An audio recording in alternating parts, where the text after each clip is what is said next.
Capítulo 5. En el mismo año, en 16 de julio, y en el mismo navío con 50 hombres salió Mosén de Bethencourt de Cádiz para las islas, llevó algunas mujeres de sus tierras con ánimo de hacer algún modo de habitación o presidio en las islas, dejando en Cádiz a la señora María Bracamonte, y engolfado con 3 días de bonanza, y después de 5 con buen tiempo dio fondo en la isleta Grata en el puerto de Toyenta, que es la Graciosa, cerca a la de Tite, que es Lanzarote, donde salieron a tierra a hora de prima, y bien cansados de andar por varias partes sin hallar rastro de hombre ni ganado se volvieron. Acordaron volver segunda vez armados y hallaron algunos naturales que aprisionaron, y Bethencourt, mediante la lengua de 2 naturales que de la Francia habían venido por Aragón, traídos consigo ya cristianos Alfonso y Isabel, supo cómo todos los naturales estaban retirados a una parte de la isla, volviéronse a enviar libres y que dijesen al rey y los demás que sobre seguro podían venir de paz y de trato, y así estuvieron a la obediencia de Bethencourt, y a los franceses les pareció que ya estaba toda la tierra llana y conquistada.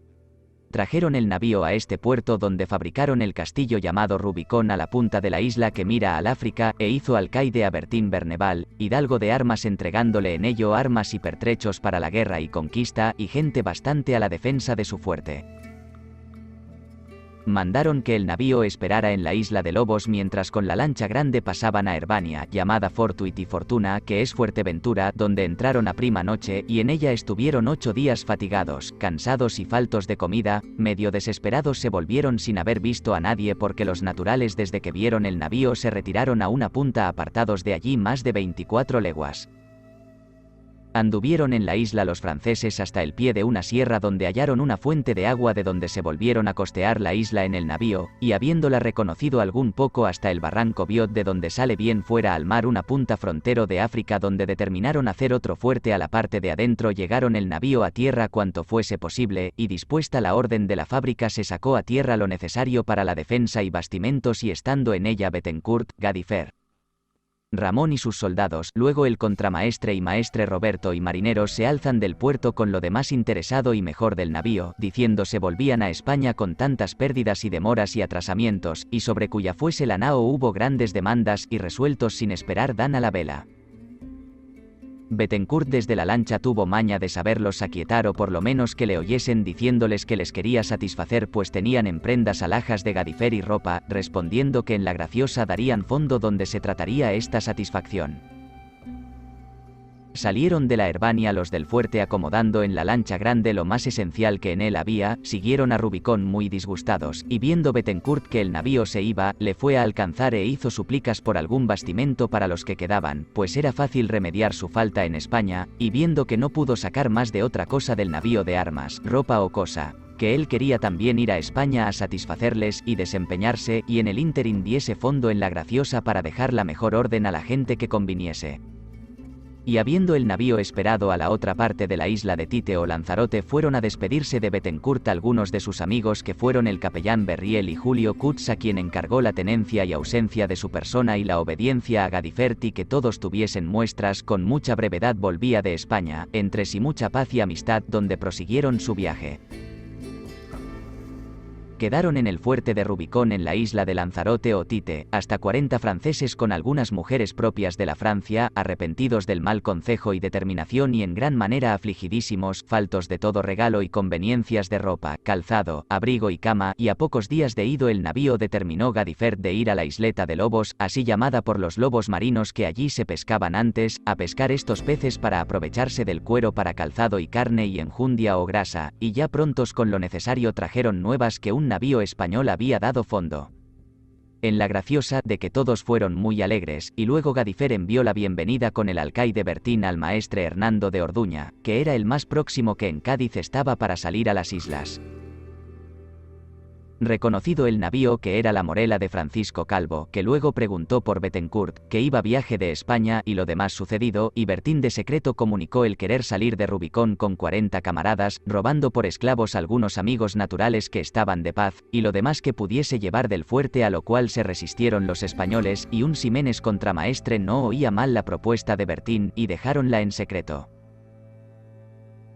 Vueltos a Rubicón y sabido el suceso y designio de comerciar los españoles con los naturales, bien descuidado Gadifert y Ramón con 9 hombres pasaron a la pesca de Isla de Lobos, llevaron comida para 2 días en los cuales había de volver la falúa a Rubicón. Luego al segundo día, que fue en 15 de octubre del mismo año 1402, llegó a la graciosa Hernando de Orduña, que luego fue Bertín a darle bienvenida a su navío Surcamares, quien ya sabía lo sucedido a Bethencourt, el trato falso de Bertín contra Gadifert. No afeó mucho Orduña, mas él dejó sentada su traición con pocos camaradas, robando lo que pudiesen, y se volvió muy disimulado a Rubicón, donde halló de vuelta de Isla de Lobos a Ramón, que vino por más gente y comida, y supo de la venida de Orduña, y antes de salir otra vez Ramón, le fue fuerza detenerse por llegar a Rubicón 2 gentiles o naturales, que decían a los franceses sus parciales y amigos como los castellanos andaban en cuadrillas robando la tierra de gentes y ganados, y cuanto encontraban, y así les diesen ayuda y socorro para ir contra ellos. Ofrecióse Bertín a este socorro con sus franceses, y cogiendo una lanza en las manos la blandió diciendo injurias y muertes contra los castellanos, de lo cual se agradó el capitán Remón, y escogiendo de su facción algunos y a 2 naturales ya cristianos, que por lengua habían traído de la Francia, llamados Alfonso e Isabel, y llevando refresco y comida para ellos guió el camino de Aldea Grande, donde halló algunos naturales que envió avisasen al rey fuese a tal sitio y llevase gente consigo, donde vino el gentil con 24 los más esforzados. Y cenaron muy bien en unas casas pajizas, y había una muy grande que parecía ser de ayuntamiento o concejo, y aquí les dijo Bertín que descuidadamente podían dormir como lo hicieron, y a medianoche llegó la emboscada de 11 franceses a maniatar a los gentiles, y Bertín a la puerta defendiendo con su espada, hirieron a algunos y uno de ellos llamado Agabo dando un salto por encima de Bertín lo derribó de espaldas y se huyó, y siendo maniatados los demás con el rey que iba asido de 3 franceses camino de la Graciosa. Se saltó y volviendo un gascón a asirle fue derribado en el suelo de un golpe de revés que le dio el rey, que ya había 6 veces libradose de robos de piratas. Embarcaron en la nao de Orduña 22 cautivos y Alfonso y Isabel con los 11 franceses, y como dijese Orduña que para el viaje necesitaba de más bastimentos, ordenó Bertín que Bernardo Blesi con los demás franceses fuesen ocultos por tierra a Rubicón y apoderándose de la lancha la trajesen al navío, y hallándola sola en el agua se apoderaron de ella 4 o 5 con alguna dificultad, porque Bernardo hubo de matar al capitán Remón que la defendía y los demás que en ella no pudieron se volvieron por tierra y todo fue con mucha presteza. Para el día siguiente dispuso Bertín ir a Rubicón por tierra con 30 castellanos, y por mar fuese la lancha del navío de Orduña con la gente misma y castellana, la cual llegó a las 9 del día, y preguntándoles de Rubicón que a qué venían responden que esperaban la gente que venía por tierra que juzgaban ya primero hubiesen llegado, y estos eran los 11 franceses, y los de la lancha eran 7 castellanos que se estuvieron enmarados y a poco rato entraron en Rubicón con gran furia a partir del bastimento que les tocaba para ir a España. Fue mucha la confusión de voces y gritos, que en 3 horas no se pudo apaciguar, y teniendo apartado la mitad de todo lo más y mejor de bizcocho, carne salada y vino, y un tonel el mejor de más a más, estando ya para embarcar llegó Bertín con los 30 castellanos por tierra de emboscada, y por mar la lancha grande, y hubo nuevas demandas y respuestas, y por ser tarde hicieron allí noche, haciendo injurias, robos y fuerza en las mujeres francesas, y llevando el robo a saco embarcaron por esclavos algunos naturales amigos de los franceses. Y en las 2 lanchas mucha cantidad de bizcocho y de todo lo demás como harina, arneses, baúles, ropas en envoltorio, y maletas, y la artillería del fuerte, cuerda, escudos, ballestas y 200 cuerdas de arco, cantidad de hilo, y todo lo que pudo ser de útil, y 4 docenas de dardos que los castellanos se llevaron en las manos cual a 2 y a 3, y 2 cofres de Gadifert de alhajas muy costosas, que todo embarcó Hernando Orduña en la Graciosa, dando fondo junto al de Francisco Calvo. Quedando los afligidos de Rubicón en tan lamentable estado, pretendían ir a pedir socorro a Francisco Calvo, les intercediese a lo menos en ir a buscar a Gadifert y los demás que juzgaban haber perecido en Isla de Lobos. Para esto con la mayor presteza que pudieron aderezaron una barquilla muy pequeña que ahí dejó el navío de Bethencourt ya descuadernada y rota, en ella como pudieron dificultosamente llegaron al navío de Calvo 4 hombres, los 2 capellanes, el licenciado Juan Berrí y Fray Pedro Bontier de San Francisco. Y 2 hidalgos, Gadifert dióles un práctico, que era el contramaestre Ximénez, y 3 remos, volvieron a Rubicón, llevan refresco, atraviesan a Isla de Lobos las 4 leguas peligrosísimas de aguajes y corrientes de la Bocaina con gran temor del arrebatado estrecho. Hallaron en grande aflicción en Isla de Lobos a Gadifert y compañeros de sed y hambre casi muertos por ser estéril de todo y llena de piedras.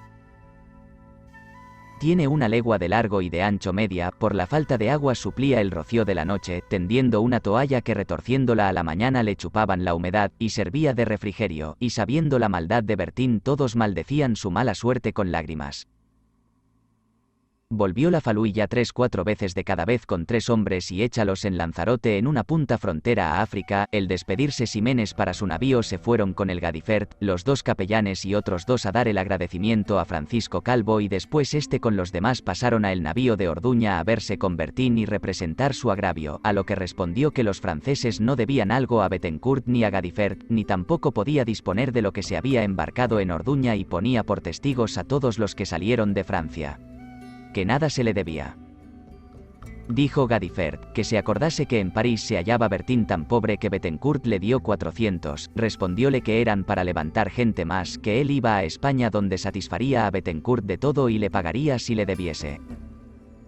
Nada se le concedió a Gadifert de lo que pedía, instaba a lo menos por las 2 lenguas, Alfonso e Isabel, mandó Orduña que luego se les diese, y estando el navío ya a la vela, Bertín arrojó al mar a las 2 lenguas, y Gadifert con los demás a prisa saltaron en la lancha grande, y los recogieron, y pasando a el navío de Francisco Calvo, de donde vieron que la lancha del de Orduña volvía a tierra, y notaron que en una punta en Lanzarote dejaron los 12 franceses campaneros de Bertín, estos llorando a Gadifert les perdonó y dijo que por tierra se fuesen 8 el fuerte de Rubicón, y él se despidió de su amigo Francisco Calvo para Rubicón. Llegando Gadifert, cuando desocupó la lancha con admirable presteza, los 12 franceses se embarcaron para la tierra firme de África a Marruecos, y a pocos días después se fue Francisco Calvo a España. Padecieron en Rubicón los demás franceses enormes calamidades, junto con 2 rebatos de los naturales tan prestos y acelerados como lluvias de pedradas y otros atrevimientos por verles eran ya muy pocos y faltos de muchas cosas necesarias a ofensa y defensa, procuraban extinguirlos y los franceses, deshaciendo un cable viejo que por inútil se quedó, armaron ciertos arcos de ballestas con que volvió la guerra viva no perdonando la vida solo a los niños, y cautivaron después a hombres y mujeres que podían haber de que tenían recogida cierta presa y por falta de alimentos comieron carne la cuaresma de 1403.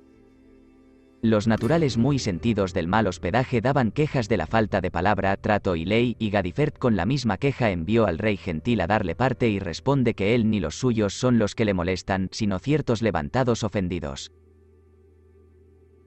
Gadifert instale se los entregase, y de no hacerlo a nadie perdonaría la vida, de cuantos encontrase. Pasado poco rato se vino a Rubicón un gentil de paz y hablando con la lengua Alfonso, dio su razón ser sobrino del rey, su nombre Agen y pacto con Gadifert entregarle a su tío el rey con otros camaradas muy valientes, y dijo como muchas veces se había huido de manos de piratas, y tuviesen cuidado con él, y que volvería a dar aviso a Rubicón cuando fuese ocasión de entregarle preso. Por el mismo año de 1403, víspera de Santa Catalina, volvió Alfonso a Rubicón dando aviso que el rey con 90 de los suyos estaban fortificados en cierto término de la aldea de Catife, donde podían ser presos con el rey. Con el aviso se dispuso Gadifert con 20 hombres, llegaron al alba y cercaron la casa de consejo, entraron dentro y hubo gran pelea por gran rato, y aunque la puerta era muy angosta se huyeron todos menos 7, 2 prisioneros, el rey y otro llamado Albi, los 3 muertos y 2 malheridos, y todos los más franceses quedaron heridos, pusieron al cuello de los prisioneros cadenas y aunque los que hirieron fueron presto prisioneros, se les dio luego libertad a pedimento del traidor H, y así aprisionados los llevó Gadifert al sitio de las sepulturas de los franceses muertos, donde quiso hacer de los 2 lo mismo, y con graves juramentos de sus disculpas fueron perdonadas las vidas, y en Rubicón se les echó de más a más grillos duplicados sin cadena, y después porque se lastimaban las piernas la cadena corriente sin ellos. Después de pocos días vienen a Rubicón de compañía más de 30 camaradas de paz con Achien que pedía ser cristiano y licencia para después de ser rey poner las vestiduras reales que son cierta antiparas o polainas de cuero crudo de cabra y de lo mismo brazaletes y en la cabeza un bonete de 2 puntas a modo de mitra de cuero de cabrón muy recio y llegándose cerca le dijo el rey preso en su lengua, fore fronche be, que es, a traidor infame. Y Achien mirándole se rió e hizo escarnio, y despedidos de Rubicón con buena promesa y amistad envió Gadifer a pedirle enviase por el sustento de alguna cebada que hubiese. Respondió Achien que él haría ponerla en tal sitio donde fuesen por ella los franceses, donde llaman el Castillo Viejo, que hay fama le fabricó allí Lanceloto Meilesol cuando aportó en esta isla. Fueron 7 franceses por la cebada y cada uno cargando con la cantidad a medida de sus fuerzas, venía capitaneándoles Achien con 23 naturales de escolta, y aunque ya era tarde cerca de noche les pareció volver a todos por otro camino, y les dijo el cabo Juan Cortés que no se fiasen ni meselasen con los gentiles, que les parecía ser de sospecha y temían algún daño a los franceses, que habían quedado en guarda de la demás cebada. Mas caminando muy aprisa los gentiles y con ellos un Guillermo Drandac, a este, por verle apartado de los demás, le embisten, hieren con 13 heridas, acudiéronle y huyendo los traidores vuelven a Rubicón con el herido y muy admirados de la traición. El rey, que presente a todo lo que pasaba con sus prisiones o cadena cargóla sobre sí, y camino a su cueva, sin poder francés alguno estorbárselo, fue grande el regocijo de los suyos y obedecido se dio luego sentencia de muerte a Achien, fue apedreado y después quemado, todo con mucha presteza. Los franceses que estaban en el Castillo Viejo con la cebada fueron acometidos, y a un amigo de Achien quitaron la cabeza y puesta en un palo sobre un montecillo fue bastante para aumentar la guerra más sangrienta que nunca, no perdonando sino a los niños. Los gentiles ya tímidos y amilanados se dejaban morir en las cuevas y riscos, tenían buena presa de ganados y gente los franceses, ya otros amigos más por temor, con ánimo de salirse de la tierra en la primera embarcación que viniese, pues en todo este tiempo no aportó navío, que antes eran más frecuentes.